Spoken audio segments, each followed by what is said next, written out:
حماد علی کو تفصیل سے بتا رہا تھا۔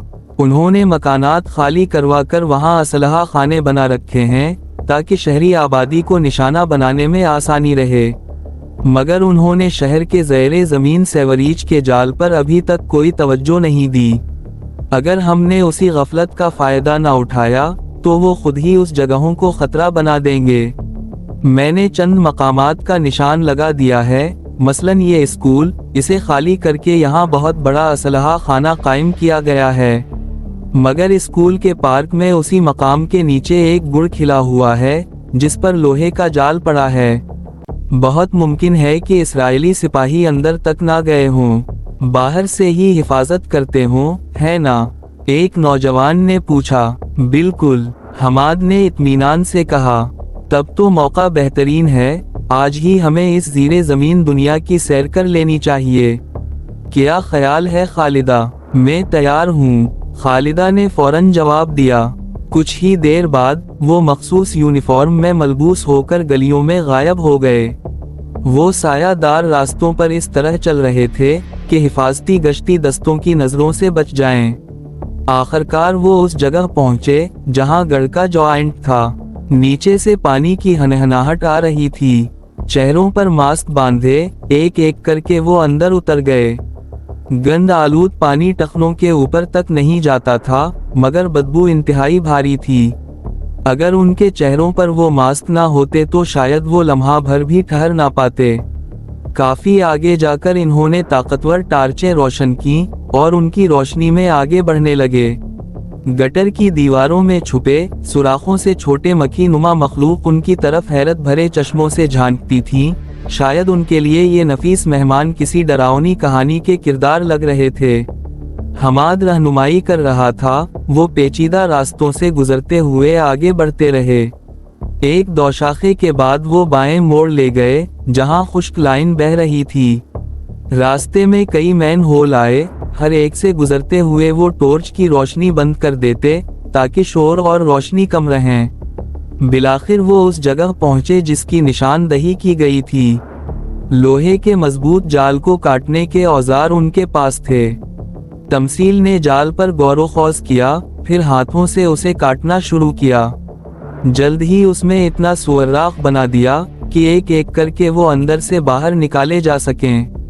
باہر نکل کر وہ اسلحہ خانے کے قریب پہنچے۔ دروازے پر ایک موٹا تالا بند تھا۔ کھولنے میں وقت لگا، مگر ثابت قدمی سے آخرکار وہ تالا کھولنے میں کامیاب ہو گئے۔ ٹورچ کی نرم روشنی میں ان کے سامنے وہ وسیع اور خفیہ ذخیرہ نمودار ہوا، ایک منظر جو ان کے منصوبے کا محور تھا۔ گرنیڈ، بارودی سرنگیں، ڈائنامائٹ اور ہر قسم کا خطرناک سامان اس بھنور خانے میں ٹھونس کر رکھا گیا تھا۔ کاش کسی طرح یہ سارا اسلحہ مجاہدین کے حصے میں آ جاتا، خالدہ نے افسوس سے کہا۔ یہ ممکن نہیں خالدہ، حماد نے جواب دیا، لیکن اگر ہم اسے مجاہدین کے خلاف استعمال ہونے سے پہلے ہی ناکارہ بنا دیں تو یہی بڑا کارنامہ ہوگا۔ تو پھر کیا پلان ہے؟ دوسرے نوجوان نے پوچھا۔ آج رات نہیں، ہمیں پہلے شہر کے اور بھی مقامات دیکھ لینے چاہیے، کل ہم کارروائی کا آغاز کریں گے، علی نے فیصلہ کن لہجے میں کہا۔ وہ پوری رات گندے گٹر کھنگالتے، نشاندہی شدہ مقامات کا جائزہ لیتے اور شہر کے اندر چھپے اہم اہداف اپنی آنکھوں سے دیکھ کر واپس آئے۔ پیچ در پیچ سے بھرا یہ زیر زمین جال ان کو راستہ بھٹکا سکتا تھا، مگر حماد کی ہوشیاری نے انہیں درست سمت میں رکھا اور آخرکار وہ پھر کلینک کی عمارت تک پہنچ گئے۔ دن کے اجالے میں وہ اسی روپ میں رہ سکتے تھے، اسی لیے انہوں نے مریضوں کے کپڑے پہن رکھے تھے۔ خالدہ دوبارہ بوڑھی نرس بن گئی، اسی بہانے اس کے ذمے کھانے کی فراہمی کا کام بھی آ گیا۔ اس نے چاروں مریضوں کو کھانا دیا اور سب گہری نیند میں جا پڑے۔ شام تک انہوں نے رات کی کارروائی کی پلاننگ شروع کر دی تھی، آج وہ ایک بڑا قدم اٹھانے کے لیے تیار تھے۔ فائز نے کہا، اس سے پہلے کہ اسرائیلی اپنی پوزیشن بدل لیں، ہمیں ان کے اسلحے خانے تباہ کر دینے چاہیے۔ علی نے جواب دیا، میرا بھی یہی خیال ہے۔ سب سے بڑا ہدف وہ اسکول ہے جہاں ہم نے سب سے وسیع اسلحہ خانہ دیکھا تھا، ساتھ ہی آفیسرز کی رہائش گاہ بھی قابل توجہ ہے۔ इन जगहों की तफसील नोट कराकर एक वाज़ेह लाइहा अमल तरतीब देना होगा।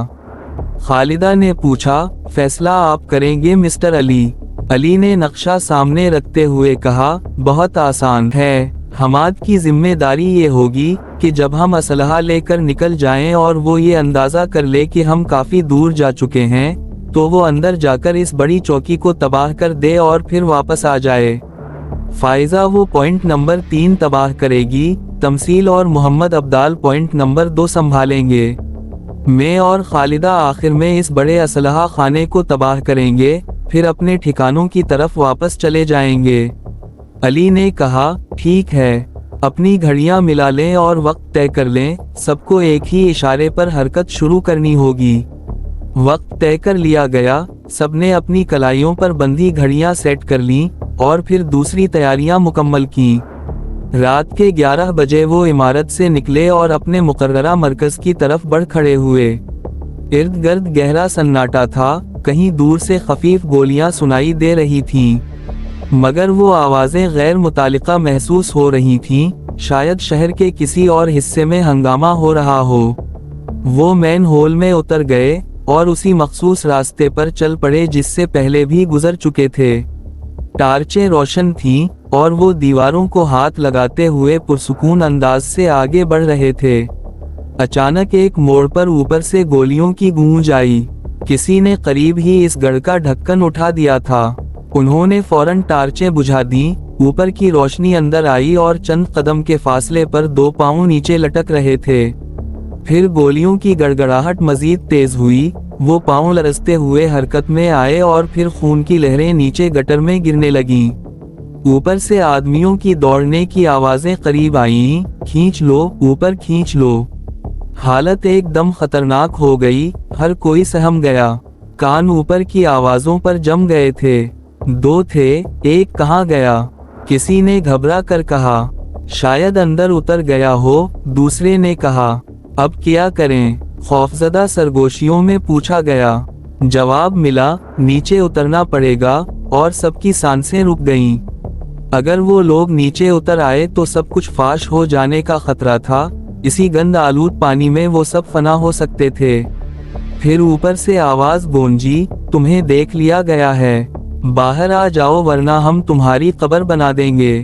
खालिदा ने अली का बाजू जोर से पकड़ लिया। मैं जा रही हूँ अली, खुदा हाफिज। अली चौंक कर इस लड़खड़ाते लहजे में बोला, खालिदा कहाँ जा रही हो? खालिदा ने फैसला कून अंदाज अपनाया। उसके अलावा कोई चारा नहीं। इसके जहन में सिर्फ वो एक आदमी था जो इस गटर में उतर गया था। अगर वो वापस आ गया तो हमारा सारा मंसूबा नाकाम हो जाएगा। मैं खुद अपने आप को उनके हवाले कर दूंगी ताकि उनके शुबहात दूर हो जाएं। इस मंसूबे की तकमील मेरी जिंदगी से भी कीमती है।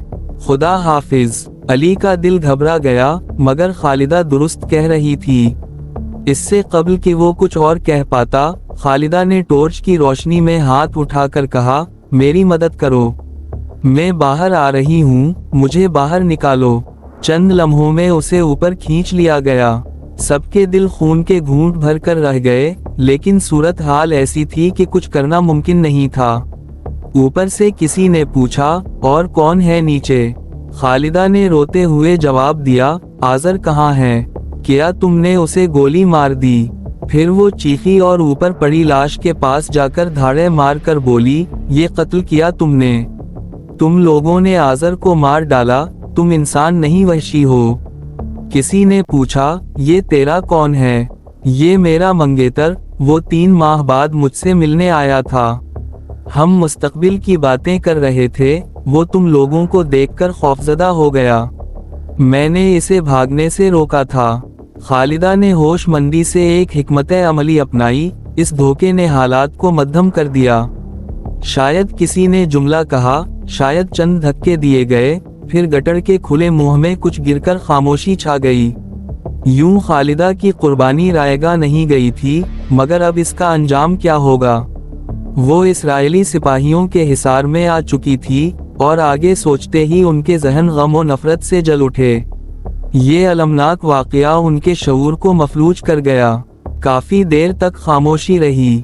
आखिरकार हमाद ने अली के कंधे पर हाथ रखते हुए कहा, देर नहीं करनी चाहिए अली, हमारा मिशन एक जिंदगी से भी ज्यादा कीमती है। पूरे बैरूत में आग लगी हुई है, सरफरोश अपने फहम के मुताबिक जान कुर्बान करने को तैयार हैं। हर जगह खून ही खून है। हर मुजाहिद अपने मिशन को जिंदगी से ज्यादा कीमती समझता है, ना जाने किस किस की कुर्बानी देनी पड़े, इसलिए मिशन जारी रखो। खालिदा ने अपनी कुर्बानी दे दी, उसने हमें ये मौका फराहम किया है कि हम इस मुहिम को आगे बढ़ाएं। हम वक्त जाया नहीं करेंगे। और उनमें एक नई जिंदगी दौड़ गई। वो आगे बढ़ गए और फिर हमाद ने पहली जगह की निशानदही की जहां से इन्हें असलहा हासिल करना था। एक इंसानी जान की कुर्बानी देकर वो इस मनहूस मकाम तक पहुंच गए थे। खालिदा के बारे में क्या कहा जाए, अमरीकी कुत्तों ने उसके साथ जो सुलूक किया वो जुल्म नाजियों को भी मात दे गया था। नाजी बर्बरियत उनके सामने कुछ भी ना थे। लाखों मिसालें मौजूद थीं। मुहिब वतन फलस्तीनी लड़कियां उनकी बहमियत का शिकार हुईं, मगर जज्बा हुर्रियत मरकर भी दम ना तोड़ सका। इस दरिंदगी ने वतन की आज़ादी के जोश को खम नहीं दिया। लोहे की सीढ़ियां पकड़कर वो ऊपर पहुंचे। कुछ देर सुनगून लेने के बाद एक एक करके बाहर निकल आए। ऊपर कोई आवाज नहीं थी, मगर बाहर असलहा खाने के पहरेदार खड़े थे। वो करीब गए और महारत से दरवाजा खोल दिया। तारीक असलहा खाना सामने था। टार्चों की मध्यम रोशनी में इन्होंने तलाशी ली और साथ लाए गए हल्के औजारों से असलहे की पेटियां खोलनी शुरू की। डायनामाइट, जदीद अमरीकी असलहा, दस्ती बम, ऐसे असबाब जो इन्होंने पहली बार देखे थे। अमरीका ने अपने लाडले बच्चों को हर खतरनाक खिलौना दे रखा था। कोई कसर न छोड़ी गई थी।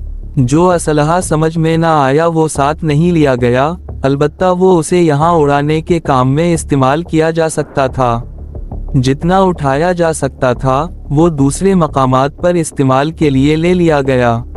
अली ने कहा, अब हम अपने काम के लिए तैयार हैं हमाद। हमाद मुस्कुरा कर बोला, मैं भी। तुम हमें 20 मिनट का वक्फा दोगे। 20 मिनट के बाद तुम बारूद के ढेर में आग लगा देना और फिर यहाँ से निकल जाना। तुम्हें वापस क्लिनिक पहुँचना है। हमाद ने कहा, खुदा हाफिज नासिर। इसे अंदाजा था कि इस ढेर को आग लगाकर वहाँ से निकलना आसान ना होगा, मगर मिशन सामने था और जिंदगी और मौत बराबर हो गए थे। अगर कोई और तरकीब होती तो वो जिंदगी बचाने की कोशिश करता, मगर कोई रास्ता ना था। जब 20 मिनट पूरे हुए तो उसने जमीन पर बैठकर सजदा किया, फिर माचिस जलाकर बारूद पर उछाल दिया। जो ही बारूद ने शुला पकड़ा, उसने बाहर छलांग लगा दी, मगर धमाके की कुव्वत इसकी रफ्तार से कहीं बढ़कर थी। लेकिन ये सदमा सिर्फ हमाद तक महदूद ना रहा। असलहा खाने के अतराफ ला तादाद इसराइली फौजी मौजूद थे, मगर जब धमाका हुआ तो इमारत फिजा में उड़ गई और आसपास खड़े सिपाहियों के परखचे उड़ गए। यही असर दीगर मकामात पर भी हुआ। लिबनानी मलेशिया के कई ठिकाने तबाह हुए थे। पूरा शहर लरज उठा था। कई इमारतें मलबे के ढेर बन गई थीं। फलस्तीनी गोरीलों की इस कार्रवाई को अंदरूनी कार्रवाइयों में एक शानदार कामयाबी समझा गया, जिससे इसराइली अफवाज को भारी नुकसान पहुंचा। सबने अपना हक अदा किया, मगर एक दूसरे से जुदा हो गए। क्लिनिक में पहले अली दाखिल हुआ और फिर तमसील, बाकी किसी का लौट आना ताखीर का शाखसाना रहा। दोनों फौरन असलहा छुपाकर मरीजों के लिबास में बिस्तरों पर लेट गए और दरवाजा खुला छोड़ दिया। रोशनी नमूदार हुई मगर कोई और ना आया। तमसील बोला, बाकी लोग मिशन की तकमील करते हुए शहीद हो गए होंगे। अली ने चुपचाप सर हिलाया। कुछ लम्हे खामोशी रही, फिर अचानक दरवाजे पर आहट हुई। खालिदा लड़खड़ाती हुई अंदर दाखिल हुई। इन्होंने उसे सहारा दिया, पानी पिलाया। फटे लिबास, खून से सुने धब्बे, बिखरे बाल और वहशत ज़दा चेहरा सब कुछ कह रहे थे। जब वो पानी पीकर हल्की सी मुस्कुराहट ले आई तो कमजोर आवाज में बोली, मुबारक हो अली, कामयाबी मुबारक। तमसील ने लरजते लहजे में कहा, शायद बाकी अपने मिशन को पूरा करके लौट गए हों। खालिदा की सांस उखड़ने लगी तो अली ने उसके सर पर हाथ रख दिया। उसकी आंखों में खून की सुर्खी लहरा रही थी। फिर अली ने आहिस्तगी से खालिदा की खुली आंखें बंद कर दीं। तमसील की आंखों से 2 आंसू टपके और खालिदा के खूबसूरत बालों में जज्ब हो गए। दोनों कुछ देर खामोश रहे, फिर तमसील ने धीरे से कहा, आओ अली, खालिदा की लाश दफना देते हैं। वक्त है, अभी कर सकते हैं। इसे क्लिनिक के सहन में सुपर्दे खाक कर दिया जाए। अली ने गहरी सांस ली और उठ खड़ा हुआ, लेकिन जैसे ही दोनों ने अंदरूनी कमरे के दरवाजे से बाहर कदम रखा, वो चौंक गए। एक इस्राएली अफसर चंद सिपाहियों के साथ ब्रेन गने ताने खड़ा था। उनकी आंखों में वहशत और गुस्सा था। अफसर ने करख्त आवाज में पूछा, एक लड़की इस इमारत में दाखिल हुई थी, कहाँ है वो? ये सुनकर दोनों उनकी तरफ देखते रहे। अफसर ने गुस्से से दहाड़ा, बोलो, तुम लोग कौन हो? तमसील का जब्त जवाब दे गया और अगले लम्हे वो झपटा और अफसर का गला दबोच लिया। इस्राएली अफसर के हाथ में दबी बरेन गन चल गई। गोलियों की बाढ़ तमसील के सीने में सुर्ख सुरंगें बना गई, मगर उसकी उंगलियां नरखरे पर जम गईं। अफसर की आंखें बाहर को उभर गई थीं। बाकी सिपाही दौड़कर आए, अली को काबू किया और तमसील के बदन को अफसर से अलग करने की कोशिश करने लगे। बड़ी मुश्किल के बाद वो दोनों को जुदा कर सके। अफसर जमीन पर गिरा, चंद लम्हे उठने की कोशिश करता रहा, फिर बेहोश होकर ढेर हो गया। एक सिपाही ने अली के सर पर राइफल का बट मारा, वो वहीं बेहोश होकर गिर गया। सिपाही मकान में फैल गए, हर कमरे की तलाशी ली, फिर अली को बालों से पकड़कर घसीटते हुए बाहर ले गए। सरजमीन लबनान सदियों के वाकयात की गवाह है। यहाँ की मिट्टी में तारीख का खून रचा बसा है। कभी गारों में बसेरा करने वाले कबाइल, कभी समंदर के किनारे बस्तियां बसाने वाले लोग। यही वो धरती है जहां हर दूर में फातिहीन आए और मिट गए। बैरूत के शुमाल में एक अजीम पहाड़ समंदर में आगे को झुका हुआ है, जिसकी चोटी पर कदीम कतबे हैं 8 जुबानों में, मिस्री, आशूरी, बाबली, यूनानी, लातीनी, अंग्रेजी और अरबी। ये वही मकाम है जहां हजारों साल से हमला आवर अपनी शिकस्त की दास्तानें छोड़ते आए हैं। नैनवा का बादशाह असरहदून, बख्त नसर, सुल्तान सलीम, गौराओ, शहनशाह मार्क्स एंटोनीस, सबने यहाँ से गुजरकर तारीख पर अपने निशानात छोड़े। सिकंदर आजम और सुल्तान सलाउद्दीन अयूबी ने भी इस खित्ते पर कदम रखा, मगर अपनी कोई यादगार ना छोड़ी। लबनान एक मुकद्दस सरजमीन है। इसकी बर्फपोश चोटियों में रूहानियत की झलक है। इसके वादियों में हजरत ईसा की बाज गश्त सुनाई देती है। ईसा जो खोर बनान के साहिल पर तशरीफ ले गए थे। किताब मुकद्दस बाइबल का एक कस्बा बेलूस भी उसी धरती से मंसूब है।